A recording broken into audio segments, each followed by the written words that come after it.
Hello, my friend. Today I will tell you another long-forgotten legend. Close your eyes and let the magic transport you to Middle-earth. Our journey begins.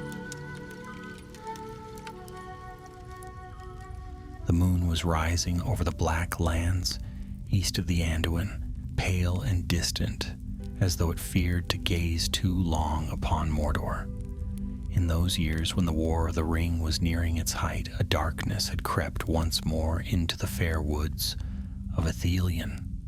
Rangers whispered of shapes that moved without sound, and of voices like wind sighing through tombs. And among these shadows, one name was spoken only in dread: Khamûl, the shadow of the east, second of the 9 servants of Sauron. He rode that night beneath a hood of sable cloth, his steed silent save for the dull clatter of hooves upon stone. Where he passed, the air grew cold, and even the leaves seemed to curl inward upon their stems. For he was not alive as men reckon life, nor wholly dead. He was bound by the will of the Dark Lord, and his spirit, though mighty once among the kings of men, was now a pale echo enslaved to another's power.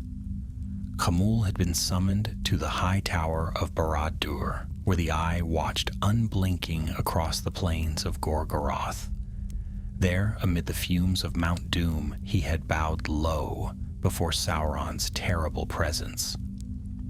No mortal tongue could tell all that was spoken, but one command rang clear within his hollow mind: seek what was stolen. In the fortress of Dol Guldur, long abandoned by the White Council, a relic of great peril had been kept, a blade of Númenórean make, its edge tempered with forgotten spells. It was called the Dagger of Westernesse, and though small, it bore a light that could wound the servants of darkness. When Dol Guldur fell and its pits were purged, Gondorian scouts took it from the ruins, carrying it secretly into Ithilien. This dagger Sauron feared. It was forged in the Elder Days, when men were nobler, and their weapons still held the purity of the West. Against the 9, it could strike a wound that would not heal, and so the command was given. Khamûl was to ride into Ithilien and reclaim the blade before it could be turned against his master's designs. Yet Khamûl's heart, if such a thing yet lingered, was not free from fear. He was mightiest among the ring-wraiths after the Lord of the Nazgûl, but daylight weakened him more than the others. By day his form wavered, his sight dimmed, and his will faltered. This weakness was known among his brethren, who whispered of it with cruel laughter. It was said among them that Khamûl could not bear the sun's gaze, and that he faded like mist before dawn. Still he rode, for the will of Sauron left no room for hesitation. The forests of Ithilien lay before him, green, secretive, and alive with unseen watchers. Once they had been the pride of Gondor, filled with bright rivers and marble roads. Now they were a battlefield of shadows, where rangers of the south guarded their realm from the east. On the 3rd night, Khamûl crossed the Morgulduin and entered the woodlands. His steed moved like a whisper through the undergrowth, and where its hooves touched the earth, the grass withered. The Nazgûl felt the presence of men nearby, warm-blooded and defiant. His senses, sharpened by sorcery, traced their breath upon the wind. Not far from him, hidden among the trees, a company of rangers kept watch. Their captain was Hallis, a man of stern face and bright eyes, bearing the silver star of Ithilien upon his cloak. He had fought long in secret wars, and though weary, his courage did not wane. When word reached him that a servant of the enemy had entered the woods, he set a trap of cunning design. Hallis and his men moved silently, guided by knowledge of the forest, They placed false trails, buried pits, and drew Khamûl deeper into their snare. Yet even as they worked, a chill crept into their bones. One of the younger rangers whispered, "Captain, it grows cold, as if winter walks among us." Hallis merely nodded. "Then he is near. Keep your arrows ready and your hearts firm." That night, beneath the shroud of cloud and starlight, the rangers waited. From afar came the faint sound of a horse's breath, long, hollow, and heavy with malice. Then a figure emerged from the mist, tall, cloaked, faceless. The shadows seemed to cling to him like a living thing. Khamûl halted, his unseen eyes searching the dark. He sensed the dagger's presence, faint but unmistakable, like a gleam through fog. His voice rose, low and terrible, echoing through the trees. "Men of Gondor," he hissed, "you bear what is not yours. Give it up, and your deaths shall be swift." Hallis stepped forward, his bow raised. "We give nothing to Mordor. Go back to your master, Wraith, and tell him that Gondor still stands." The Nazgûl drew a long breath, and his laughter was like the sound of dry bones clattering in an empty tomb. "Then die as fools." At his cry, darkness surged like smoke through the glade. Horses reared, and the hearts of men trembled, yet Hallis loosed his arrow, and it struck the wraith full in the breast. Though the shaft passed through shadow and struck no flesh, Khamûl staggered. The rangers charged, and a brief but fierce battle began among the trees. One of Hallis's men drew forth the dagger of Westerness. Its edge shone faintly with a light unearthly and pure. When the blade met Khamûl's cloak, the wraith shrieked, a cry that made even the stars quiver. His form broke apart like smoke scattered by the wind, and the forest fell silent once more. Hallis stood trembling, the dagger smoking in his grasp. "Is it done?" whispered one of the men. "For now," said Hallis softly, "but I fear this is not the end of him." He was right, for in the black land far to the east, the eye of Sauron blazed with fury, and from the ashes of his shattered servant, the will of the Dark Lord began to weave again a shadow that could not rest. Khamûl the Easterling had fallen, but he would rise again. He would die and rise 7 times. In the deep pits of Barad-dûr, where no wind stirred and no light entered, a cry echoed that was not a voice of flesh. It was the wail of a spirit torn apart yet bound, for Khamûl's essence was drawn back from the void by the will of Sauron. Shadows coiled around him like chains, and the memory of pain became his prison. His formless being was knit together once more, but each reforging left him weaker, more distant from the man he had once been. He remembered little of his mortal life. Fragments lingered, sunlight upon a red plain, a spear raised in triumph, a crown of black iron upon his brow. He had been a king in the east, proud and fierce, until the ring came to him, a gift, a promise, a curse. Through it he gained power beyond men's dreams, and through it he lost his name, his people, his soul.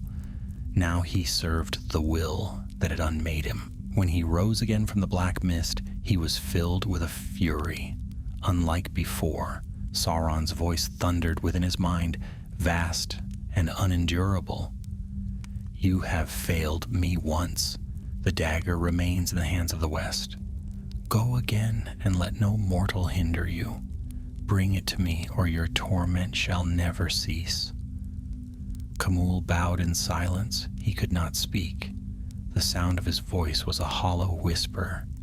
He mounted a steed from the stables of Udun, a beast of shadow and flame, and rode forth once more through the ash mountains toward Ithilien. But as he rode, a strange unease grew within him. The power of Sauron sustained him, yet something deeper stirred beneath that domination. A faint memory of fear, of loss, of the light he could no longer endure. It gnawed at him as the road unwound beneath his horse's hooves. He told himself it was nothing but weakness, the remnant of mortal thought. Yet in his heart, a withered, forgotten thing, something resisted the endless call to servitude. Far to the west, Hallis and his men had taken refuge among the ruins of an ancient watchtower overlooking the Morgul Vale. They dared not remain long, for the power of the wraiths was great, and they knew Khamûl would return. Still, Hallis could not bring himself to destroy the dagger. Something within it seemed sacred, a light preserved from a nobler age. One night, as his men slept, Hallis sat by the fire and studied the blade. Its hilt was inlaid with silver runes, and when he turned it toward the flame, it glowed softly, though no heat touched it. He thought of his father, who had died defending Osgiliath, and of Gondor's fading strength. If only such light could endure, he murmured. Perhaps it can, said a voice beside him. Hallis turned swiftly, his hand on his sword, but it was only Mardil, his closest friend and lieutenant, smiling faintly. You stare at that thing as though it were a jewel of the Valar. It is more than that, Hallis replied. I think this dagger was meant to destroy evil, not merely to wound it. If the shadow returns, we may yet have need of it. Mardil frowned. Then we must be ready. The enemy will not forgive what we have done.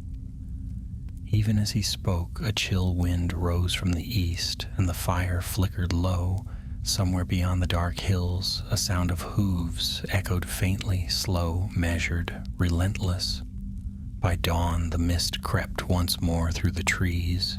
The rangers broke camp and began to move southward toward the crossings of the Henneth Annan. They hoped to reach their hidden refuge before the pursuit overtook them, but the forest grew restless. Birds fled before unseen shapes, and the air thickened with dread. Khamûl rode through the woods like a storm. His senses burned with the nearness of the dagger. It called to him through the fabric of the world, a beacon of pain. The forest itself seemed to shrink from him as he passed, the leaves trembling under an unseen frost. He came upon the ruins by nightfall, but they were empty. The rangers were gone, their tracks leading south. Khamûl dismounted and knelt, his gloved hand brushing the earth. Even the prints of their boots seemed to smolder faintly in his sight. They flee, he hissed. Let them run. There is no road beyond my reach. He moved swiftly, silent as a shadow. The distance between hunter and hunted closed hour by hour. The rangers, though skilled, could not outrun what did not tire, did not rest, did not live. By the second night they reached a narrow gorge where the Anduin's waters roared far below. There, Hallis turned to his men. We make our stand here, he said. If we run farther, he will hunt us to the very gates of Minas Tirith. Mardil's face was pale, but he nodded. Then let it end here. They set their ambush by torchlight, laying snares and concealing themselves among the rocks. Hallis stood upon a ledge overlooking the gorge, the dagger at his belt. When Khamûl appeared, the torches flickered and dimmed. The men saw only a shape darker than night itself, and the sound of his approach filled their hearts with terror. Arrows flew, but they turned aside or vanished into the folds of his cloak. With a single sweep of his arm, Khamûl scattered two men from the ledge, their cries swallowed by the river below. Hallis drew the dagger. Its light blazed, casting silver fire across the stones. Khamûl recoiled, but the will of Sauron urged him on. "You cannot harm me," the wraith hissed. "You are but flesh." "Then may flesh prove stronger than shadow," Hallis replied and leapt forward. Steel met sorcery, and the night flared white. The blade pierced Khamûl's chest, and again the wraith's form dissolved, shrieking. The shock of the blast hurled Hallis backward, his body striking the rock. When he awoke, dawn was breaking and the wraith was gone. The forest was still, save for the murmur of the river. Mardil knelt beside him. "He's dead again," he said softly. Hallis rose unsteadily. "Again?" "Yes, for I do not think such creatures die as we do. There is something in him that clings to life. He will return." And return Khamûl did. For once more, in the heart of Mordor, his spirit was drawn back from the edge of nothingness. This time his form was slower to take shape, and his will burned colder.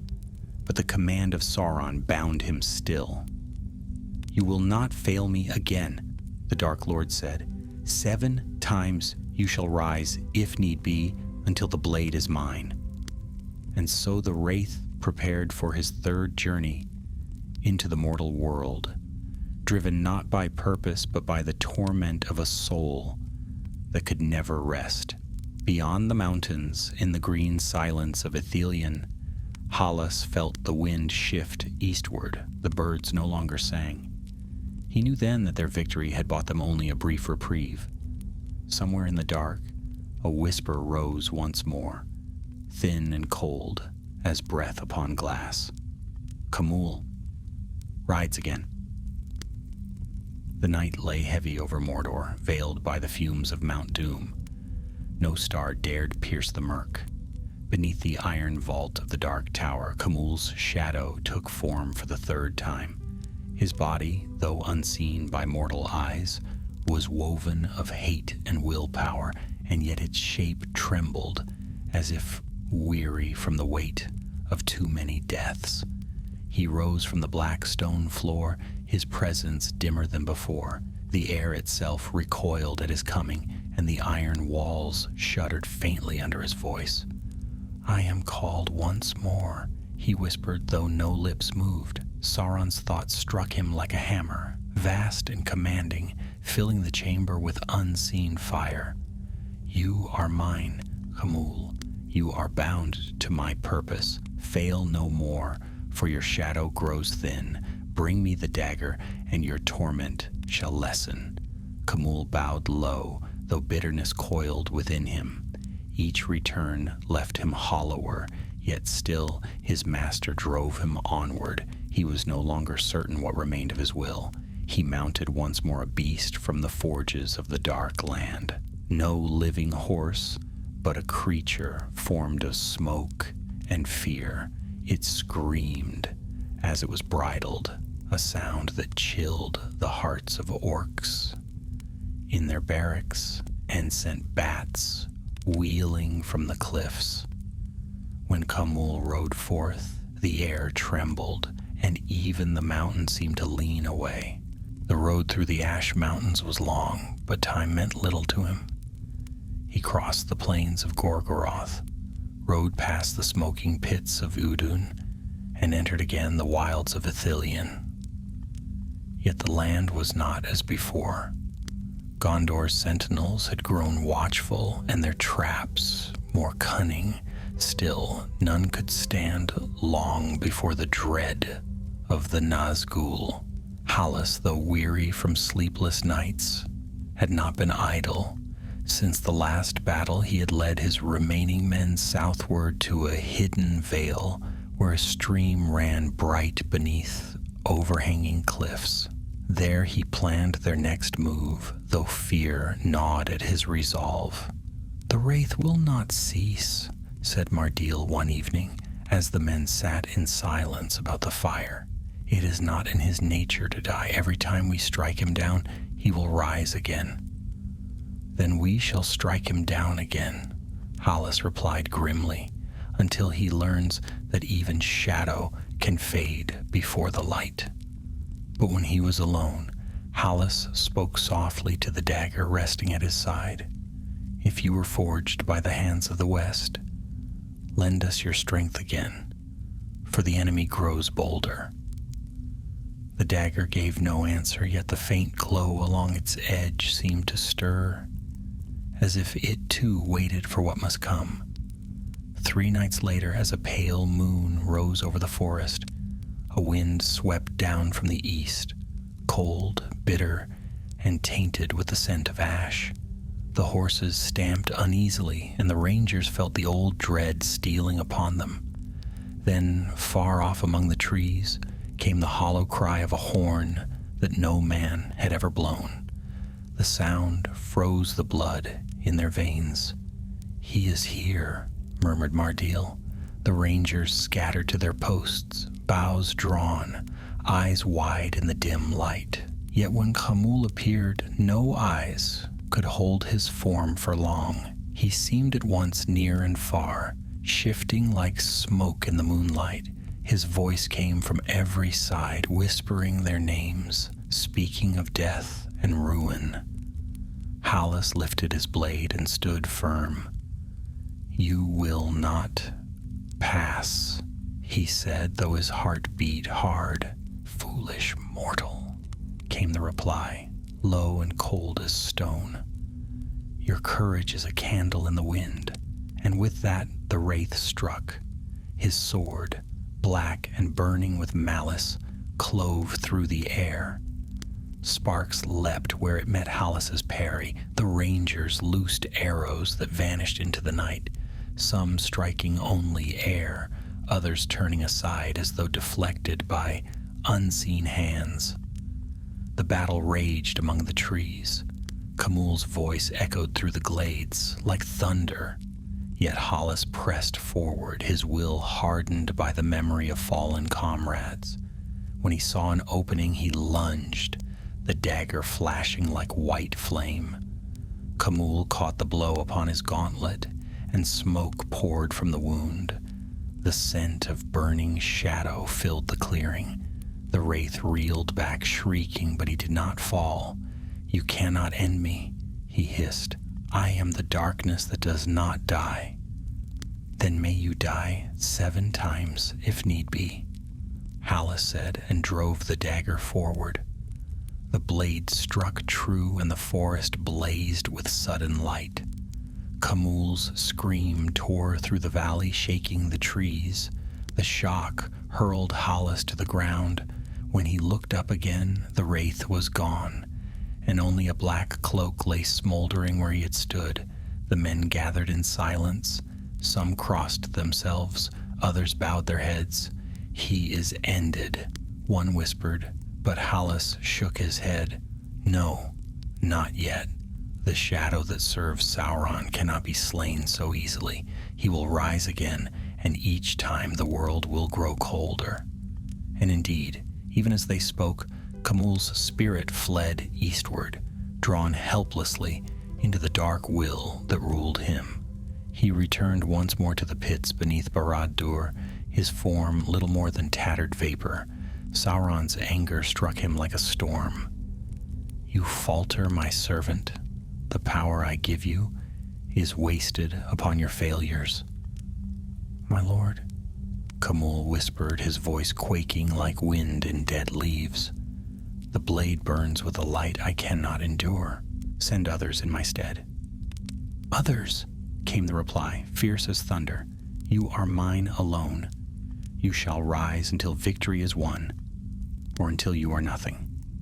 And the Dark Lord's will wrapped around him, binding his shadow once more to the world. Pain became his flesh, obedience his breath. Yet deep within the fragments of his soul, a small spark of defiance lingered, though he knew it not. When Khamûl rode forth again, the land shuddered at his coming. The forest withered, and beasts fled from the sound of his passing. Hallis and his men, watching from afar, saw the black mist returning through the vale, and despair touched even the bravest among them. For the 3rd time the wraith had fallen. For the 3rd time he rose again, and the war between shadow and light was far from ended.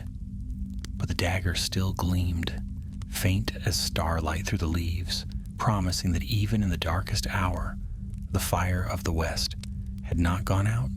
And somewhere in the night, as Khamûl's cry rolled across the plains, Hollis whispered, "So be it.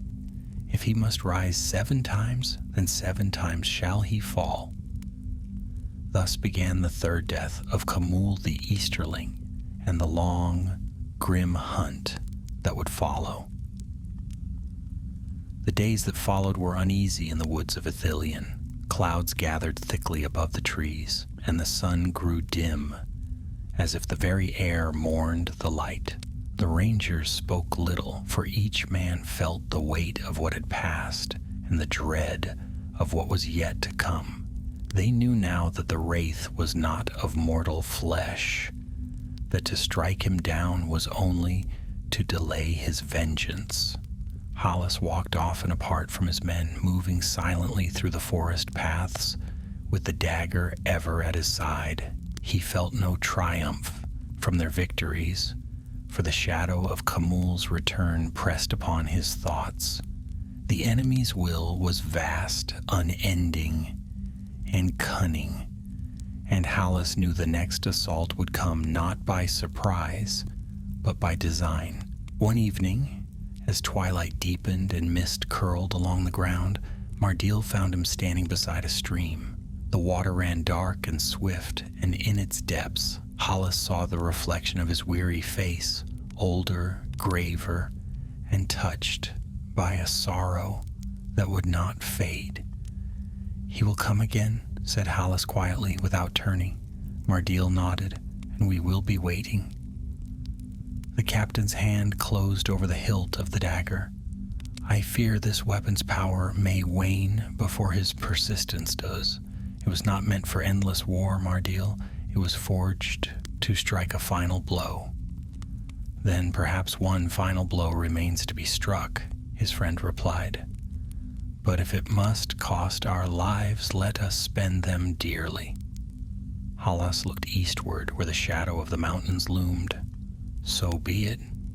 We will face him again and again, until either he falls forever or Gondor is dust."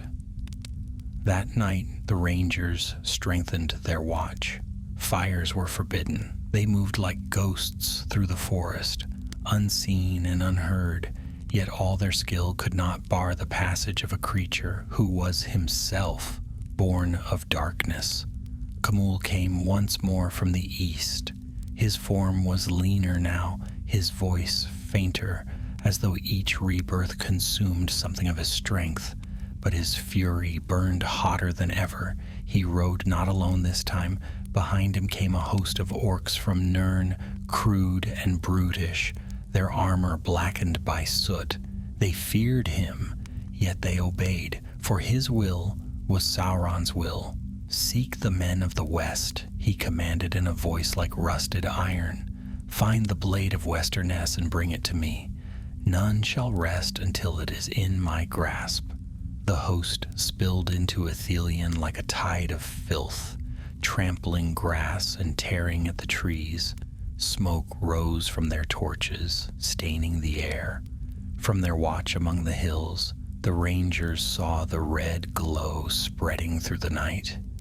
"They have brought an army," said Mardil grimly. "So they have," Hollis answered, "but the wraith will not risk open battle. He will come for the dagger himself."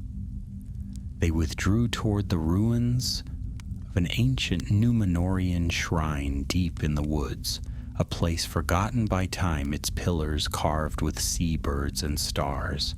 Hollis knew of it from old maps, and he chose it as their ground, for there the stones still held a memory of light that evil creatures could not easily endure. When the host drew near, the rangers struck from the shadows. Arrows fell like rain.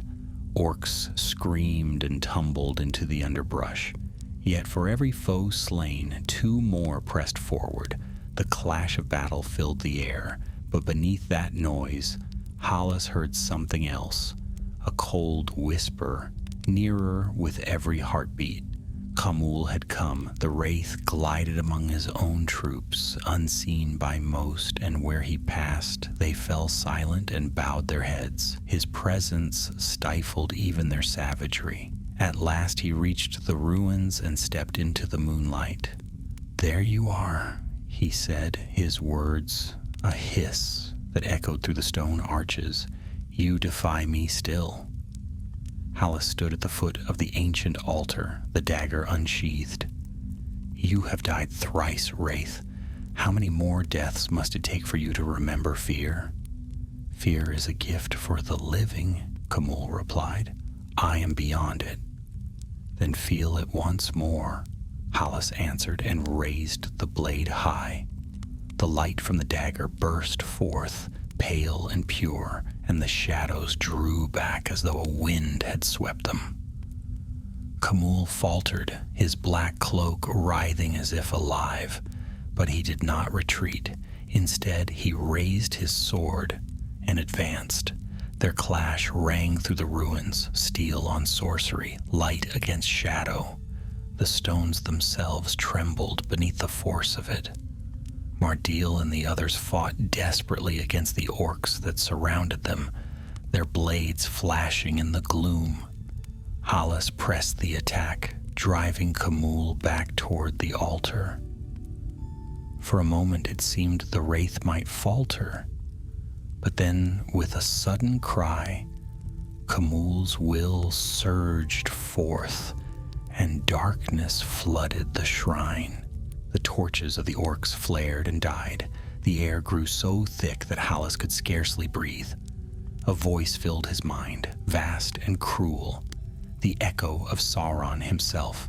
"Fool of the West, you cannot defy my servant. The shadow of Númenor has long faded. You are but a fleeting spark." Yet Hollis, though trembling, answered aloud, "Even a spark can kindle a fire." And with that he plunged the dagger deep into Khamûl's chest.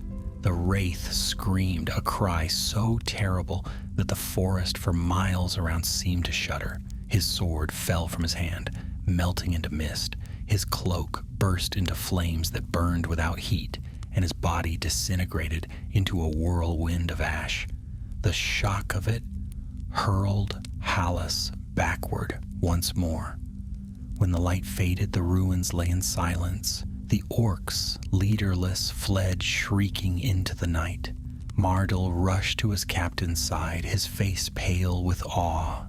"Is it over?" he asked. Hollis looked to where the wraith had stood. Nothing remained but a faint scar upon the stone. "For now," he said wearily. "He will return, though weaker each time. I can feel it."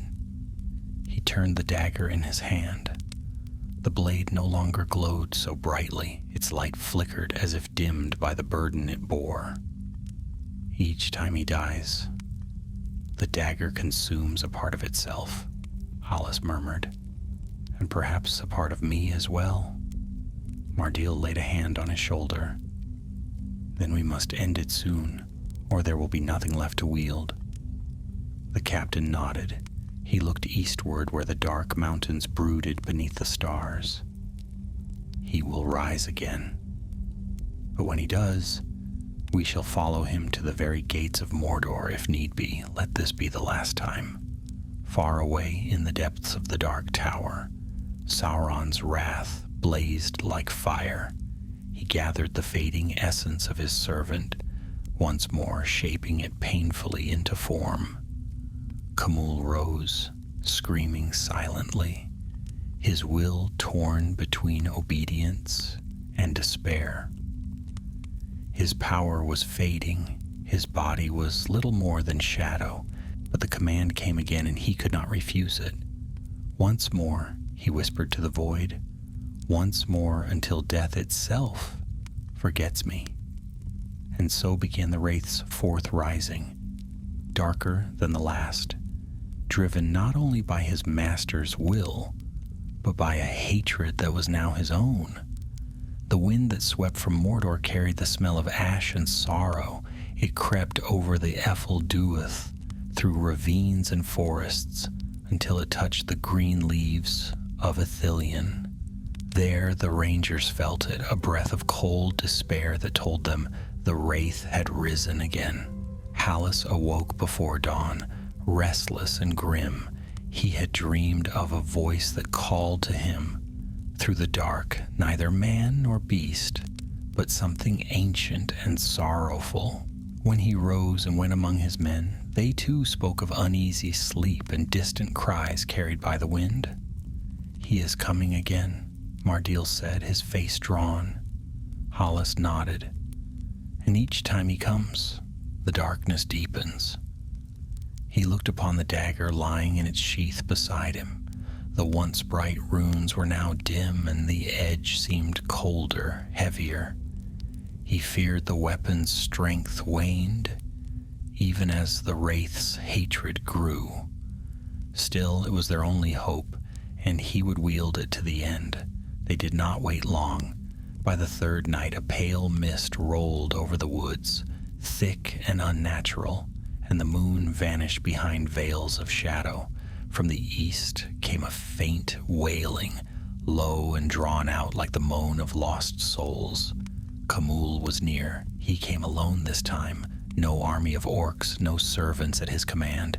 His power was too frail to control them now. He moved like smoke, gliding silently through the trees, his form barely holding shape. But the malice that drove him was fierce as ever, and the will of Sauron burned within him. In his formless mind, a memory flickered, a name once given to him, long before the shadow took his soul. He could almost see a great hall of stone, a woman's face, a crown set upon his brow. He tried to grasp it, but it slipped away like dust. Only the command remained: find the dagger, destroy the men who hold it. He reached the edge of a glade and saw their campfires gleaming faintly through the fog. The rangers sat in silence, unaware of the specter watching from the dark. Khamûl raised his hand, and a whisper like a cold wind passed through the clearing. One by one, the flames guttered and went out.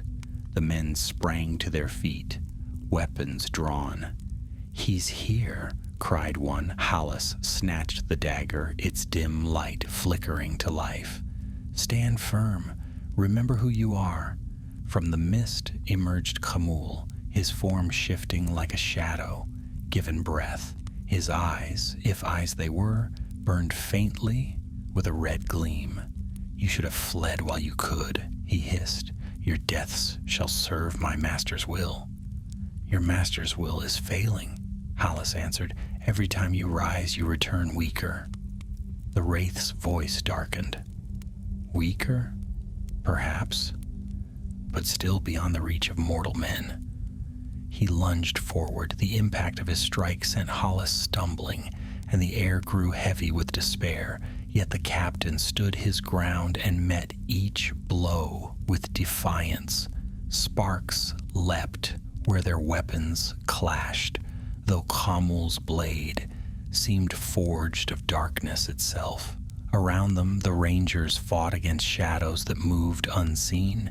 Some fell to the ground, clutching their throats, overcome by the chill of the wraith's presence. But Mardil rallied them, calling out, "For Gondor, for the White Tree!" And his cry steadied their hearts. At last Hallis found an opening and struck. The dagger's light flared once more, piercing Khamûl's cloak. The wraith shrieked, recoiling, but did not fall. Instead, he reached out with both hands and seized Hallis by the throat. The captain gasped as the chill of death flooded his body. His vision dimmed, his strength failed. But he clutched the dagger still, and with a desperate cry, drove it upward into Khamûl's chest. There was a burst of silver fire, and both fell. When the light faded, the forest was still.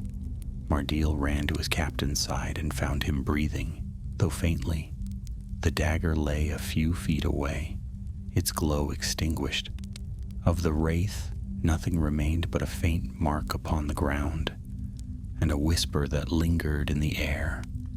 Not yet. They bore Hallis back to their refuge by the Henneth Annwn.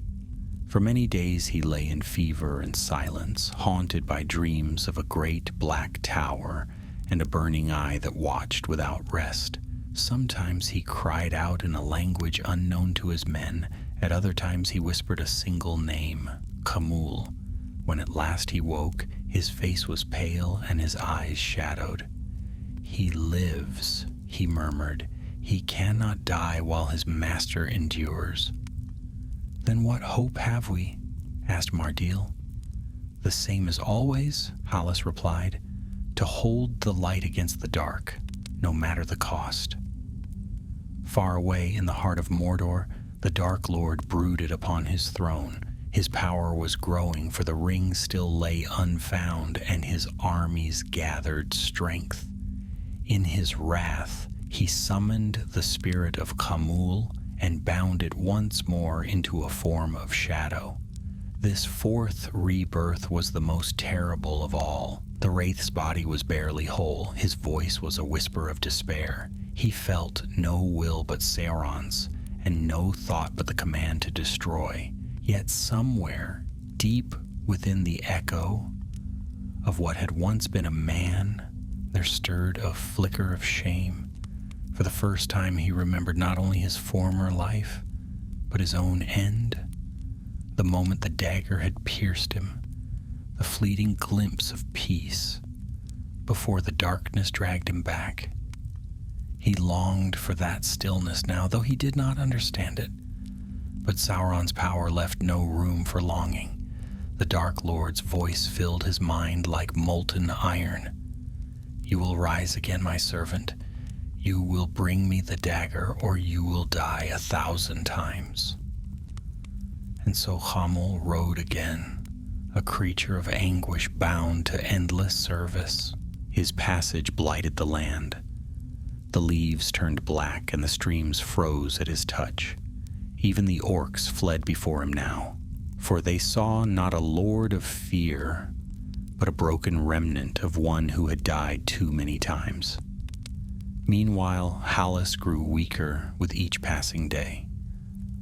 The wounds of the wraith had left a mark upon his spirit, and though his body healed, his strength was fading. Still, he would not yield.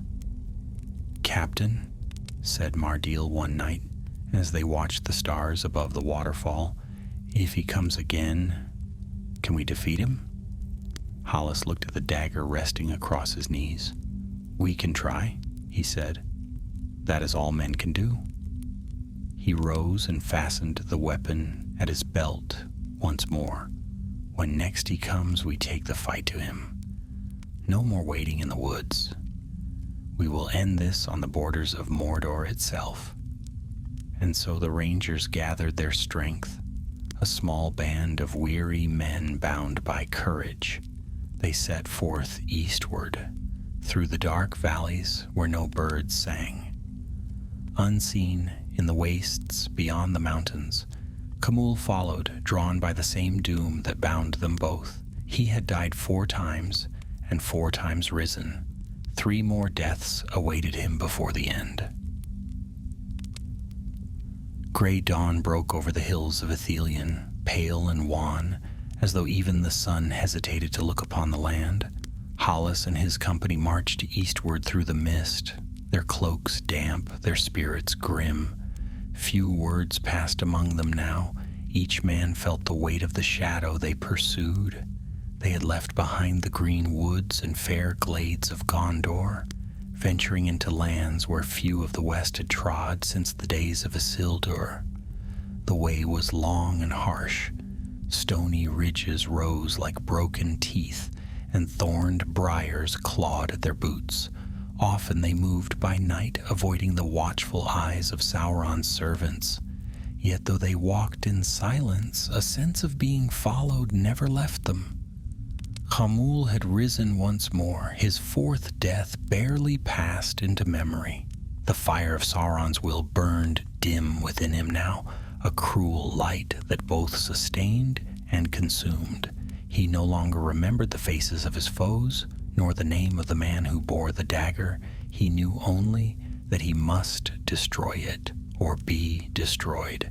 His body was a shadow stretched thin, his power waning, his mind fractured by the endless cycle of death and rebirth.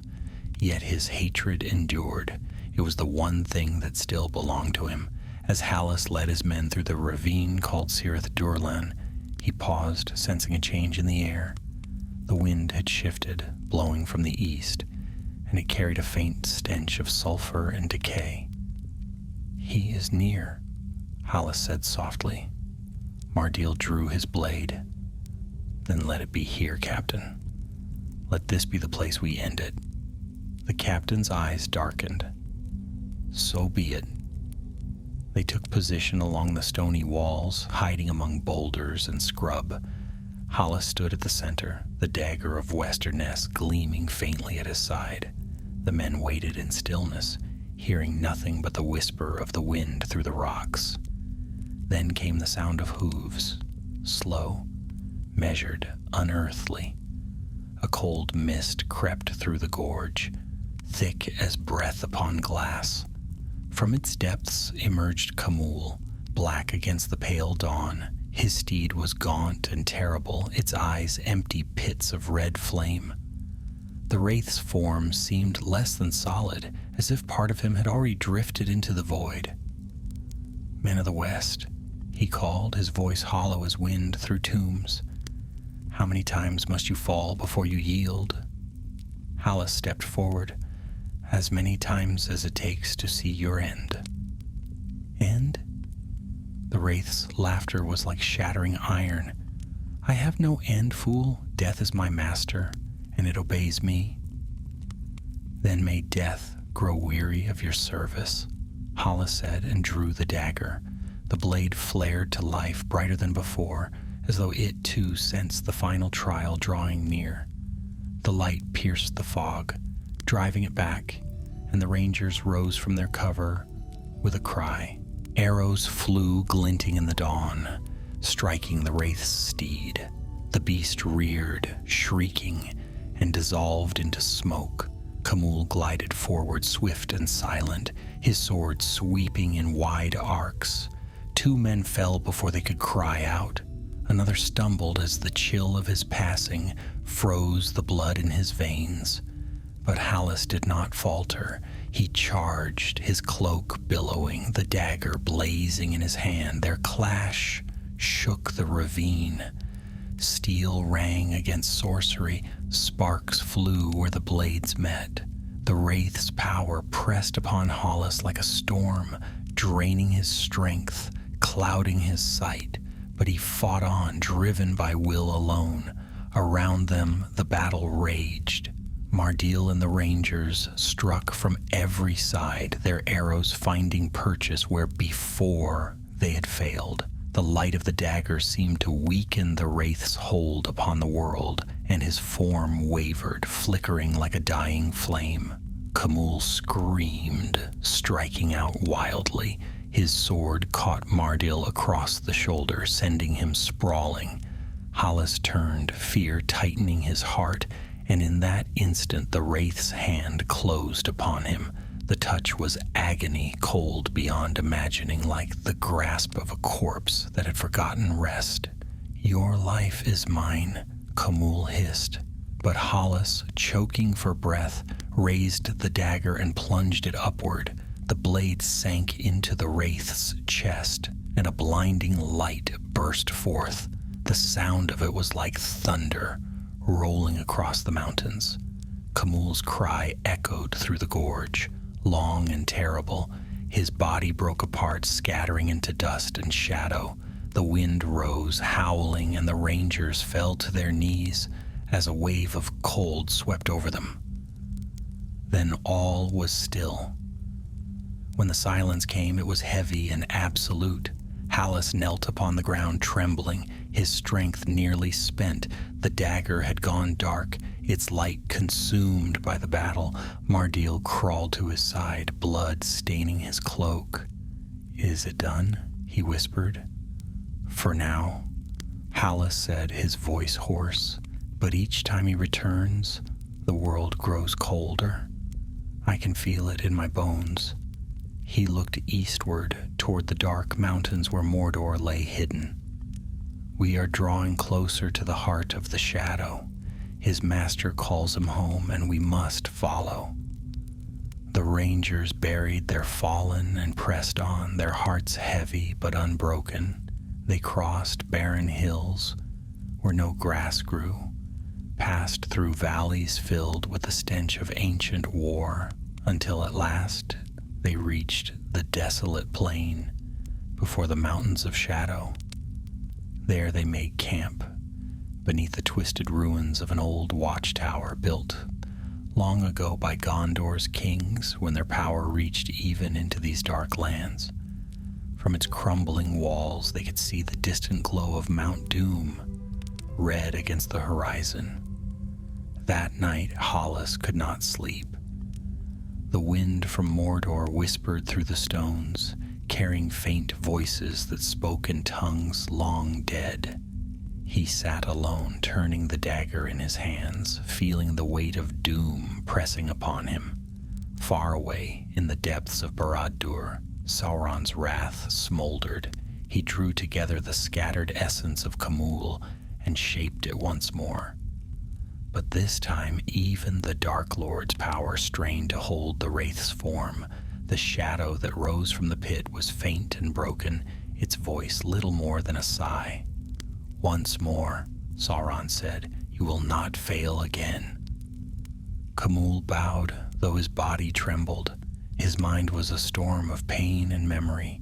Each death, each burning, each fleeting glimpse of peace torn away by command.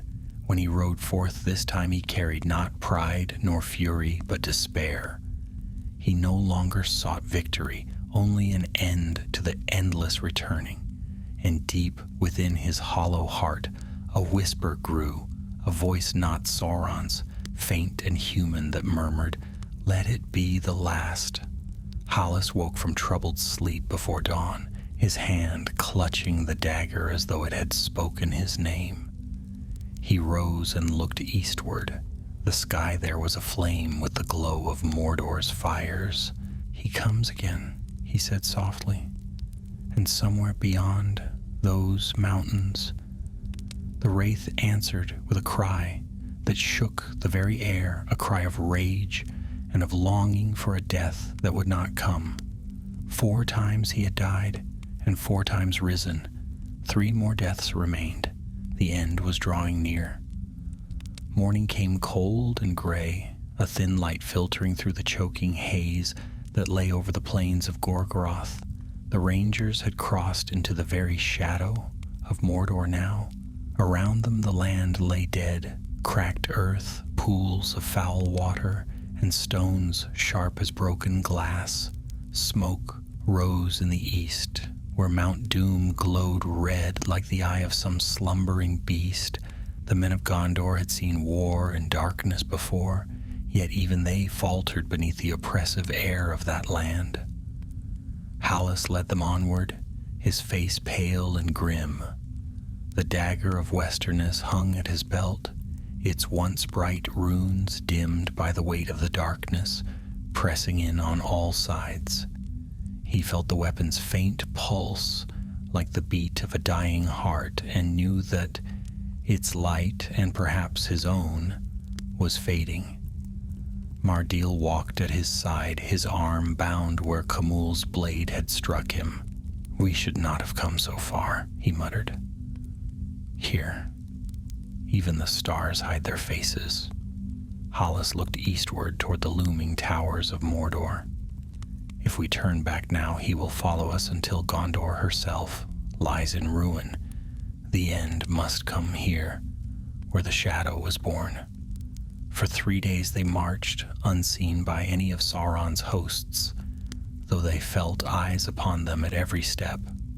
Once, in the distance, they glimpsed the black standard of the Eye flying above a marching column of orcs. But the army turned north and was swallowed by the haze. The rangers kept to the hollows, moving by night, their cloaks blending with the ashen earth. But on the fourth night, as they rested beside a dry ravine, the air grew suddenly cold. The wind died, and the world fell silent. Hallis lifted his head, his hand going to the dagger. "He is near," he said. The men rose at once, drawing blades. From the east came a faint sound like the flutter of wings, though no bird flew in those skies. Then, upon the ridge above them, a shadow gathered, a shape tall and black, glimmering faintly as if woven from smoke. Khamûl had returned. He no longer bore a steed nor armor of form. His body was a shroud of darkness that quivered with the strain of holding itself together. His voice, when it came, was hollow and thin, the echo of something long lost. "Still you come, mortal men," he whispered. "Still you seek to defy me. Do you not see that your struggle is in vain? I am deathless. I have been remade again and again, and I will not cease, while my master's will endures." Hallis stepped forward. "Then let this be the place where your master's will breaks." The wraith glided down the slope, the shadows swirling about his feet, like smoke drawn to a flame. "You cannot break what is eternal," he said. "You can only join it." The rangers loosed their arrows, but the shafts passed through him harmlessly. Khamûl advanced, his very presence dimming the light around them. The men faltered, their courage slipping away as fear took hold. Hallis drew the dagger. Its light flickered weakly, yet even that pale glow drove the wraith back a step. "You fear this still?" he said. "I fear nothing," hissed Khamûl. "But you, your soul, trembles at the edge of the void. You would join me there, if only you understood." "Perhaps," said Hallis, "but not today." He charged, the dagger raised high. The wraith's sword met his with a clash that sent sparks into the darkness. Around them the rangers fought shadows that had no form, crying out in despair as unseen hands dragged them down. The battle was fierce and swift.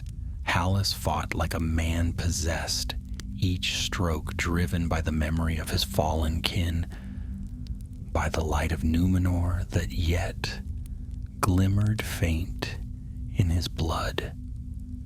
Yet Khamûl was tireless, and his strength seemed drawn from the very darkness around them.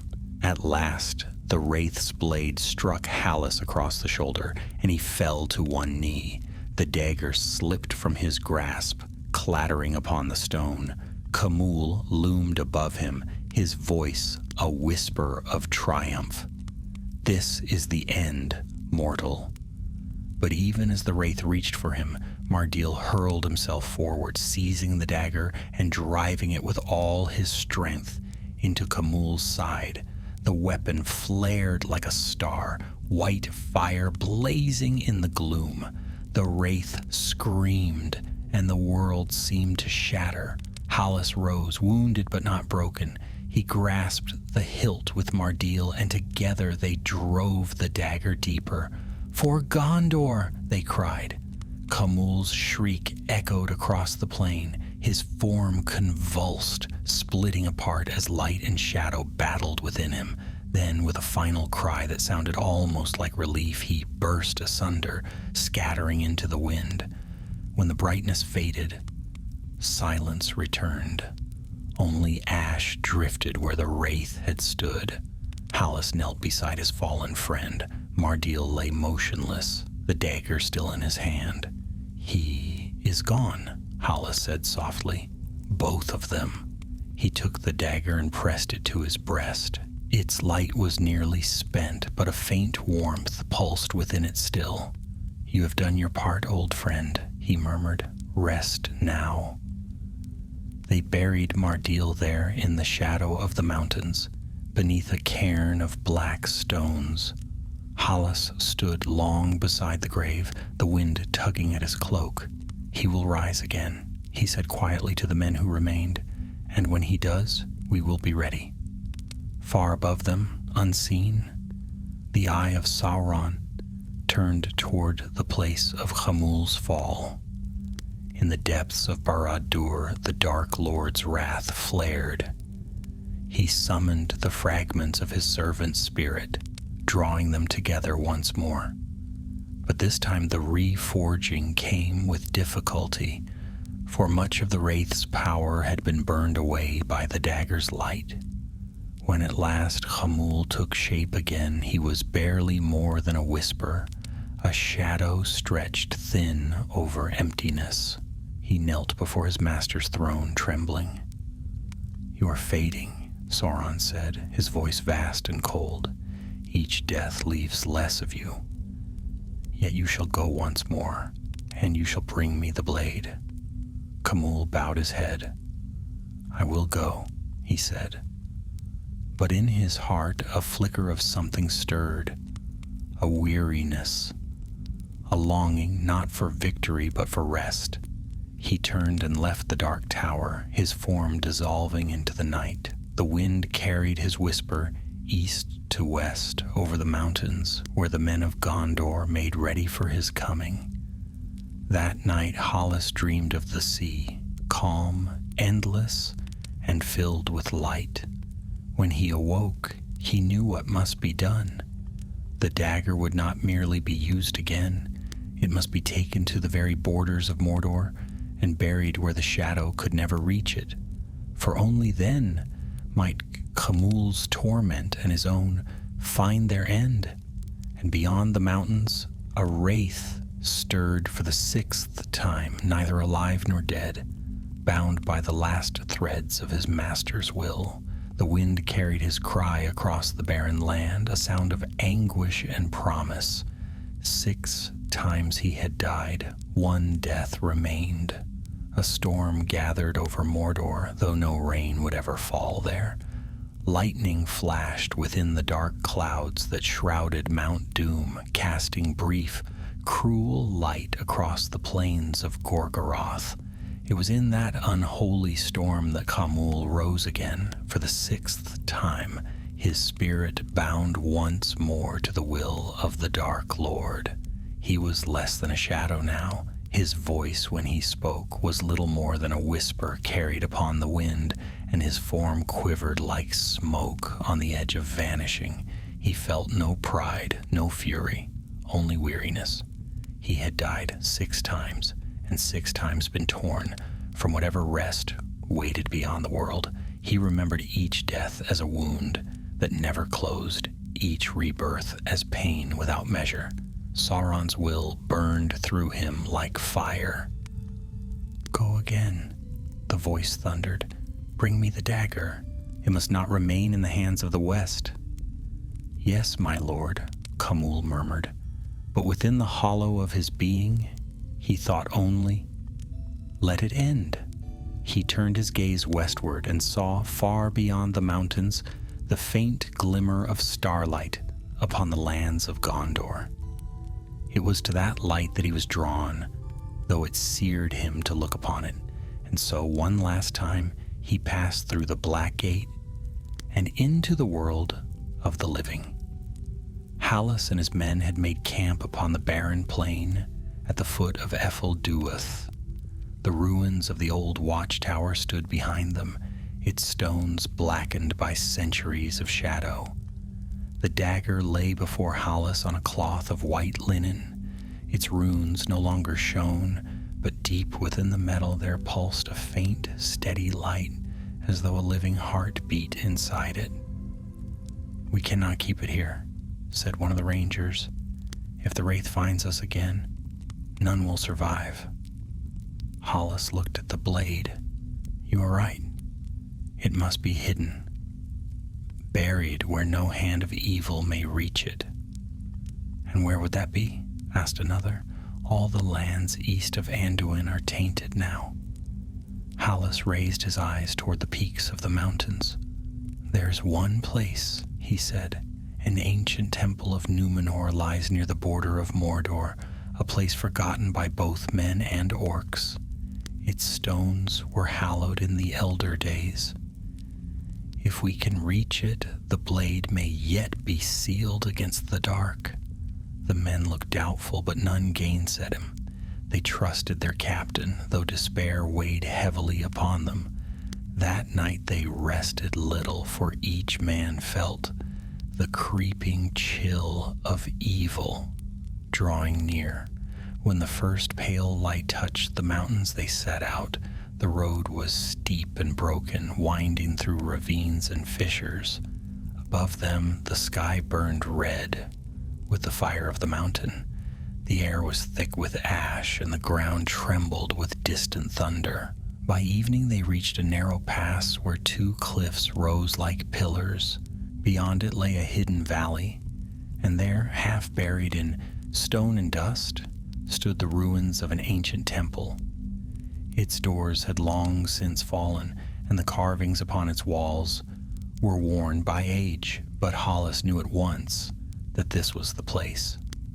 "Here," he said, "here we shall end it." They entered the temple and found within a great hall, its ceiling open to the sky. A single shaft of light fell upon the center of the floor, where a stone altar stood. Hollis approached it and laid the dagger upon the altar's surface. "May the light of the west guard this place," he said softly. "May no darkness ever touch it again." But even as the words left his lips, the air grew cold, the light dimmed, and a shadow fell across the hall. The men turned as one, and from the entrance came a sound like the sighing of the grave. Khamûl had come. He moved slowly, his form flickering as though a gust of wind might scatter him. Yet his presence filled the hall with terror. The rangers stepped back, their courage faltering before the sheer weight of his despair. Hollis drew his sword but did not lift the dagger. "You should have stayed in death," he said. "There is nothing left for you here." "There is no death for me," the wraith replied, his voice a thin whisper. "Only the will of my master. Yet even that grows faint."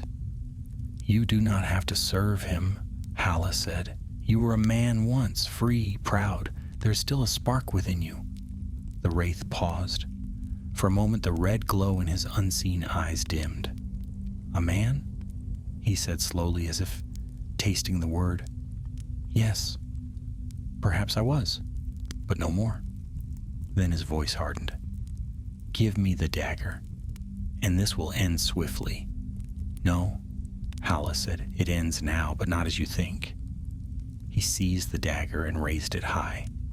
Its light burst forth, bright and pure, flooding the temple. The wraith recoiled, his form unraveling like mist before the sun. "You cannot destroy me," Khamûl cried. "You will only delay the doom of your kind." "Then let delay be enough," Hollis said, and struck. The blade pierced the shadow, and the hall blazed with blinding light. The very stones trembled, and the air filled with the sound of rushing wind. The wraith's scream echoed through the mountains, a cry of agony and release. When the light faded, Hollis stood alone. Khamûl was gone, utterly gone, not even ash or shadow remaining. The dagger lay dull and lifeless in his hand. He fell to his knees before the altar, his strength spent. The rangers gathered around him, silent, awed. "It is finished," Hollis said softly. "He will not rise again." They buried the dagger beneath the stones of the altar, sealing it there with words of the old tongue that few now remembered. When they left the temple, dawn was breaking, and for the first time in many days the wind blew clean. Far away in the dark tower, Sauron felt the severing of his servant's spirit. His wrath was terrible, shaking the very foundations of Barad-dûr. Yet even he could not call Khamûl back. The shadow that had served him was gone forever, scattered beyond recall. In the quiet of the mountains, Hollis and his men turned homeward. Many would not survive the journey, but those who did would carry the tale of the Nazgûl who had died 7 times. And though evil yet lingered in Middle-earth, a small light had been kindled in its heart, a light born of courage, sacrifice, and the final death of a servant who, in his last breath, had longed for peace. The wind carried that light westward, whispering through the woods of Ithilien, across the plains of Gondor, and over the silver waters of the Anduin. It sang softly of endings and of hope reborn. Camul the Easterling was no more. His shadow had passed from the world, and the night grew a little less dark. The long road back from Mordor was a march through silence. The wind that once carried the reek of ash now moved softly through the high valleys, cool and strange, as though the land itself were awakening from a nightmare. Hallis led what remained of his company down from the black mountains into the woods of Ithilien. Of 30 who had set out, only 11 returned. The rest lay buried in unmarked cairns among the stones of the east. No orcs pursued them, and no shadow troubled their path. The world seemed emptied of sound. Even the cries of the night birds were gone. It was as if a deep breath had been drawn and held across all the wild lands. When at last they crossed the Morgulduin and came again to green country, the men halted. They stood upon a ridge where the first sunlight of dawn spilled across the trees, golden and warm. Some wept openly, for they had not thought to see such light again. Hallis said nothing. He only looked east toward the dark peaks now fading behind them and whispered a prayer in the old tongue of Númenor.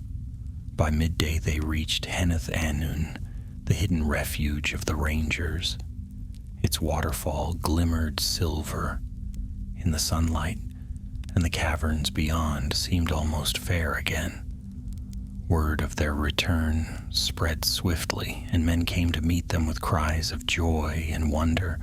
But when they saw the faces of those who came back, their celebration fell to silence. "Where is Mardil?" someone asked. Hallis shook his head. "He fell upon the borders of Mordor. His name will not be forgotten." They bore their wounded to rest and their dead to burial. For a time Ithilien knew peace. The shadow that had haunted its woods was gone. Yet Hallis found no rest. Each night he dreamed of the dagger buried beneath the altar of the old temple, and of the pale figure who had fallen for the last time beneath its light. In those dreams, he sometimes saw the Wraith, not as an enemy, but as a man, tall and dark-eyed, wearing a crown of iron and a cloak of crimson. He would stand upon a great plain looking westward, his face filled with longing. And when he turned, his voice was sorrowful. "You have freed me," he would say, "but who shall free you?" Then the vision would fade, and Hallis would wake with the dawn. The weeks passed, and the men rebuilt their hidden outposts. Scouts went north to Osgiliath and west to the Anduin, but none spoke again of the Wraith or of the dagger. Hallis forbade it. "Some evils must be buried with the dark," he said.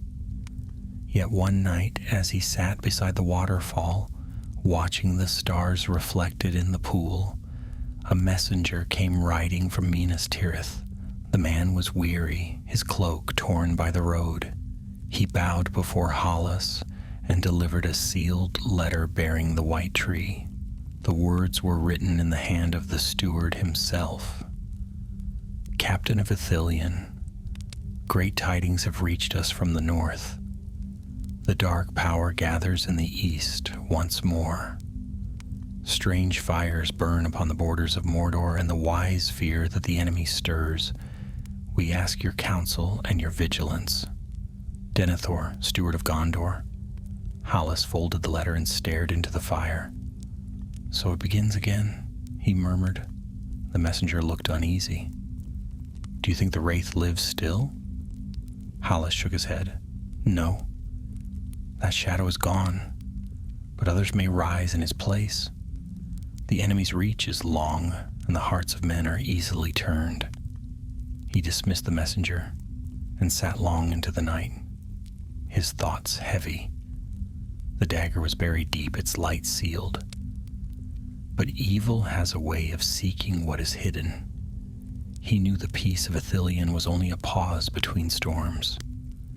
In the dark hours before dawn, Hallis walked beyond the falls and into the forest. The air was cool and sweet, filled with the scent of earth and rain. He knelt beside an ancient oak and laid his hand upon its roots.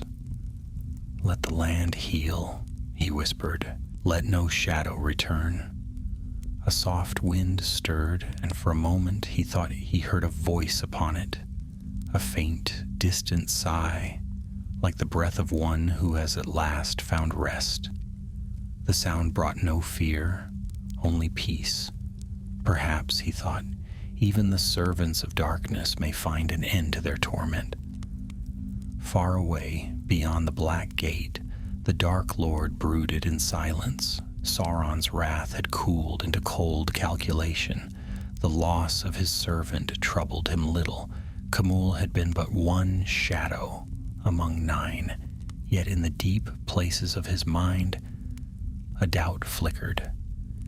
He had felt something when the wraith was unmade, a moment of stillness, as if a door had closed that even his power could not reopen. He turned his gaze upon the world, and his thought stretched like a net. But no trace of Khamûl's spirit remained. It had passed beyond his reach, beyond even his malice. For the first time in an age, the Dark Lord felt a sliver of unease. He dismissed it and turned again to his work, for his eyes were fixed upon greater prizes. The ring still wandered the world, and his power yet grew. The fall of one servant was nothing in the face of his design. Yet still, in some quiet corner of his vast, cruel will, he wondered at the silence that followed Khamûl's final death. In Ithilien, the seasons turned. Spring brought new blossoms to the woods, and rivers once tainted by shadow ran clear again. The people who had fled returned in secret to till their gardens and rebuild their homes. Children played in meadows that had been battlefields, and laughter echoed where once the cries of the dying had been heard. Hallis grew old among them. His hair turned gray, and the lines of care deepened upon his brow. Yet his eyes were bright still, and his hand steady. He seldom spoke of the war, though sometimes when the wind blew from the east, he would lift his gaze toward the mountains and fall silent. On the last night of his life, he walked alone to the edge of the forest, where the stars shone bright above the falls. The moonlight glimmered upon the water, and for a moment he thought he saw a shadow standing there. A tall figure robed in gray, its face calm and untroubled. Khamûl, Hallis whispered. The figure inclined its head. Your courage freed me, it said softly, and freed yourself as well. Then it was gone, fading into the night. Hallis smiled and closed his eyes. When his men found him at dawn, he was seated by the water, his sword across his knees, his face peaceful. The wind rustled through the trees, gentle and clean, and though none heard it, the faintest whisper passed through the leaves, like a sigh of contentment or perhaps a farewell. The tale of the Nazgûl who died 7 times would be told for generations. Some said it was legend, others that it was truth, but the woods of Ithilien remained fair, and no shadow ever came again to the temple where the dagger slept. In that silence, the memory of Khamûl the Easterling faded at last, and Middle-earth for a time was free. Years passed in quiet succession, like ripples fading across a still pond. The shadow of Mordor no longer reached the fair lands of Ithilien, and the woods that had once been dark with fear now sang again with the voices of birds. Towers were rebuilt, bridges mended, and gardens planted where the ground had been scorched. Men spoke of peace, though they did so softly, as if afraid the word itself might wake some sleeping evil. Yet not all hearts were free of the old dread. The memory of the Nazgûl lingered in songs and whispers. Children of the New Age heard tales of the Wraith, who had died 7 times, and their elders hushed them quickly, saying it was a story for darker nights. But among the rangers of Ithilien it was spoken of with reverence, for they alone remembered that the shadow of Khamûl had once fallen upon their woods and had been banished by courage and by sacrifice. In those years, Gondor grew strong again. The White Tower gleamed above Minas Tirith, and banners of silver and sable fluttered in the wind. Yet even in the days of peace, the steward's court sent watchful eyes eastward, for the fires of Mount Doom still burned faintly, and the black plain of Gorgoroth remained barren as bone. Among the captains of Ithilien there rose a young man named Ecthel, son of Mardil. He was tall and keen-eyed, much like his father, though he had never known him. Hallas had spoken often of Mardil's valor, and when Ecthel came of age, he swore an oath before the fountain of the White Tree to guard the woods that his father had died to protect. So it was that Ecthel rode often through the southern vales, where ruins of the old war still lay half-buried under moss and ivy. One such place was a hollow glen at the edge of the mountains, where an ancient temple of Númenor slept beneath tangled roots. None went there now. It was a place of quiet dread, where even the birds did not sing. But one spring evening, Ecthel and 2 companions, driven by curiosity and rumor, rode into that forgotten valley. The air there was still and cold, though the sun shone bright upon the surrounding hills. They found the entrance half collapsed, its carvings eroded by time. The captain dismounted and laid his hand upon the stone. Here it was, he said softly, the place where the dagger was buried. His companions looked uneasy. "Best leave it, Lord," said one. "Old evils should not be stirred." Ecthel smiled faintly. "Fear not. The evil is gone. I only wish to see the marks of our father's deeds." They entered the temple. Within, a pale light filtered through cracks in the ceiling. Dust hung in the air like smoke. The altar still stood at the center, cracked but unbroken. Ecthel approached and brushed aside the dirt that had gathered upon it. Beneath his fingers, he felt the faint outline of runes. He knelt and whispered the words his tutor had taught him, words of the elder tongue. To his surprise, the air seemed to stir, as if the stones themselves remembered. "Peace," he said softly. "We come in honor, not in greed." For a long while nothing moved. Then a single gust of wind blew through the hall, scattering dust like a sigh. Ecthel's torch flickered, and in its light he thought he saw something shimmer upon the altar, a faint trace of silver, as though buried light stirred deep beneath the stone.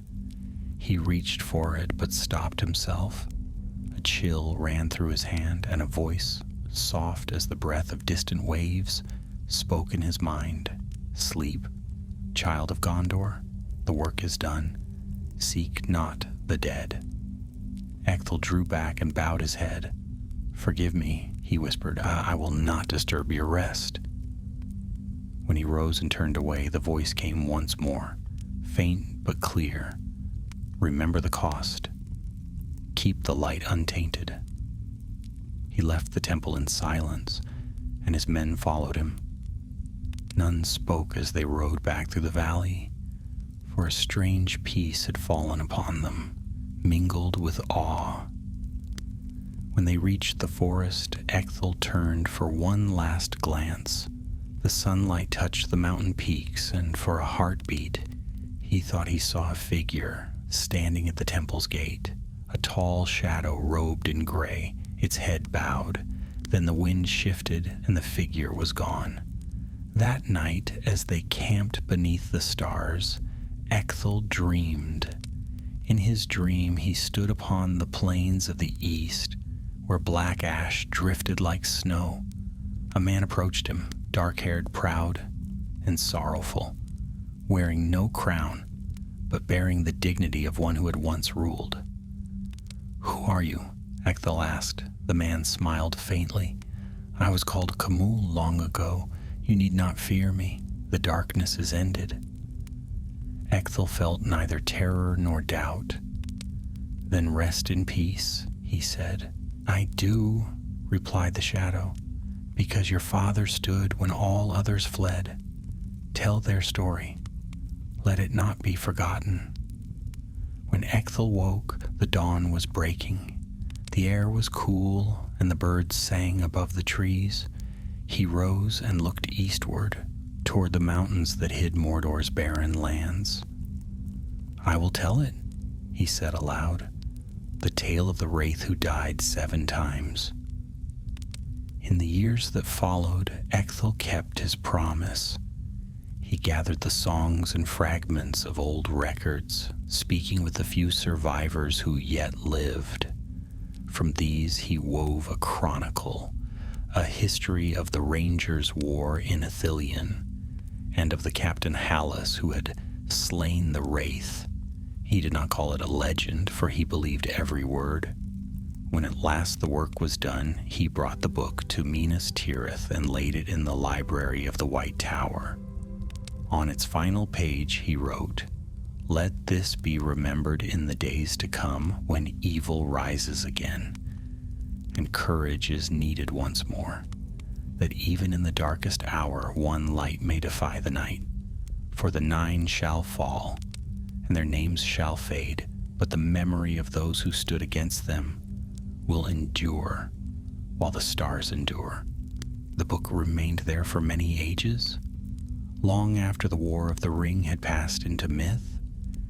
When kings of later days ruled beneath the restored white tree, travelers to the tower would sometimes find that old volume upon a dusty shelf.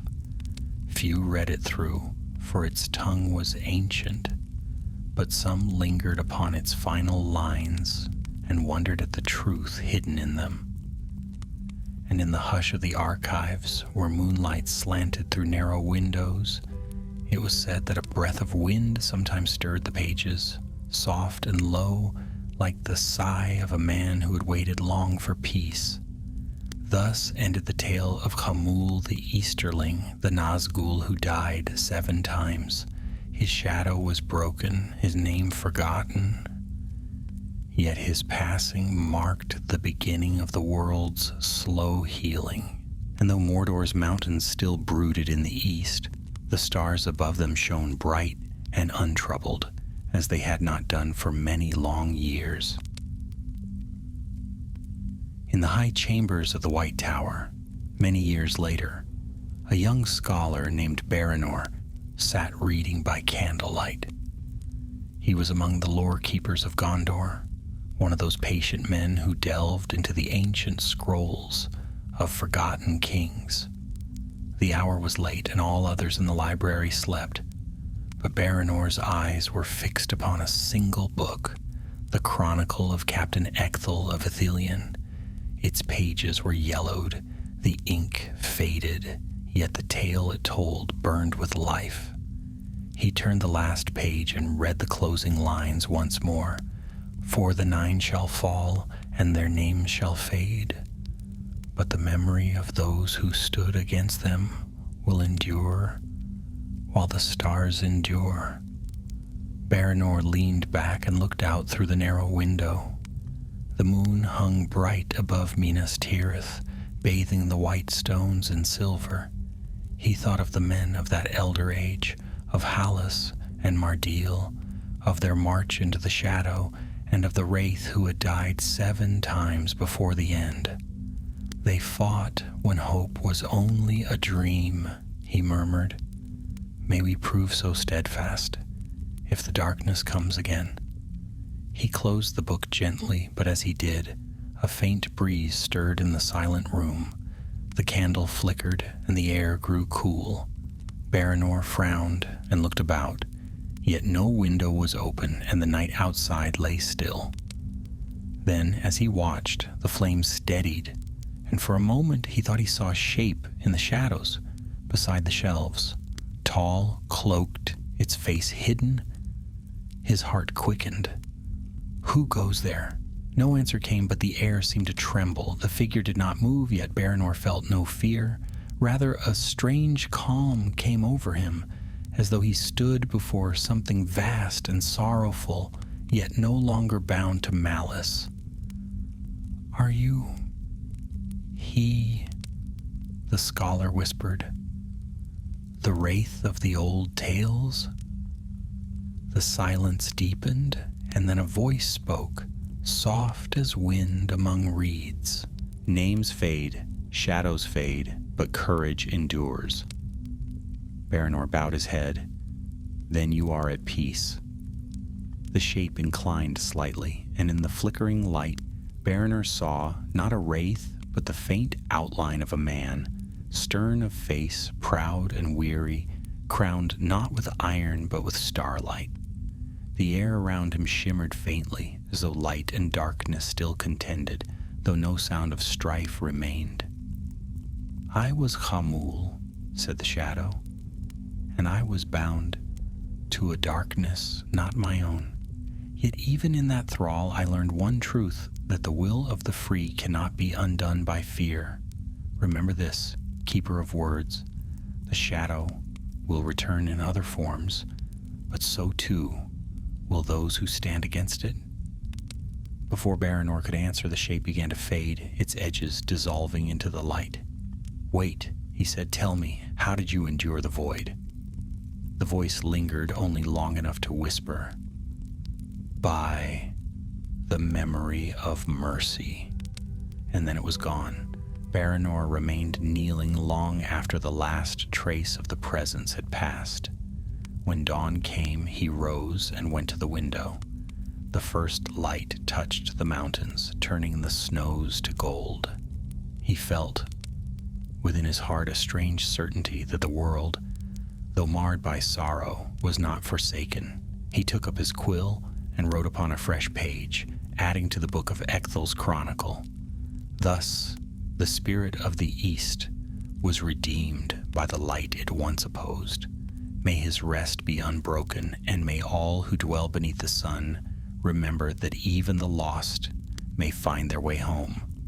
When he was done, he sealed the page and placed the volume once more among the archives. Few would ever read that last entry, but the words remained, quiet and steadfast as the stones that held them. Far to the east, the land of Mordor lay silent. The fires of Orodruin burned still but faintly, as embers left after a great pyre.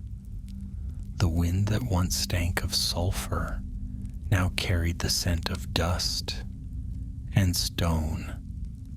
No cry of orc, nor wing of fell beast stirred the air. It was a land waiting to forget. Yet in the ruins of Barad-dûr, deep beneath the broken foundations, there was a place untouched by time, a vault where Sauron's servants had once stored their relics. There in the gloom, the wind whispered through cracks in the stone. Dust fell like snow upon shattered helms and rusted blades. Among them lay a single fragment of black steel, thin as a finger, and curved like a talon. For long ages it had lain still, but now as dawn broke over the mountains, a ray of sunlight pierced the ruin and touched the fragment. It did not move nor glow, but for the first time since the fall of the tower, the shadow recoiled from it.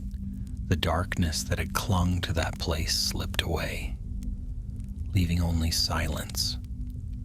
So ended the last trace of the Nine. In Ithilien, spring returned in full. The woods grew green and bright, the rivers clear as glass. Families came from Minas Tirith to settle in the valleys, building homes among the ruins. Children laughed in fields where once rangers had fallen, and at the heart of that land where the old temple of Númenor still stood, the grass grew thick around the stones.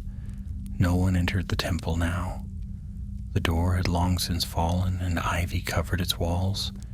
But sometimes when the wind blew from the east, travelers passing by would hear a sound within, a low sigh, like a man's breath released after long labor. They said it was the spirit of the place, or perhaps the echo of the sea wind that once blessed the ships of Númenor, yet those who listened closely thought they heard another tone beneath it, something like gratitude. In the end, all tales fade into the quiet of history, the deeds of Hallas, of Mardil, of the rangers of Ithilien, and of Kamul himself passed from song to legend, and from legend into myth. But though the words grew dim, the truth endured in the hearts of men, that courage once kindled can never wholly die. When darkness stirs anew, it finds not only the memory of fear, but the echo of defiance. And so, while the stars burn above Middle-earth, and the white tree flowers in the courts of the west, the tale of the Nazgûl who died 7 times remains, whispered not in dread, but in remembrance of the day when even a servant of the shadow was set free.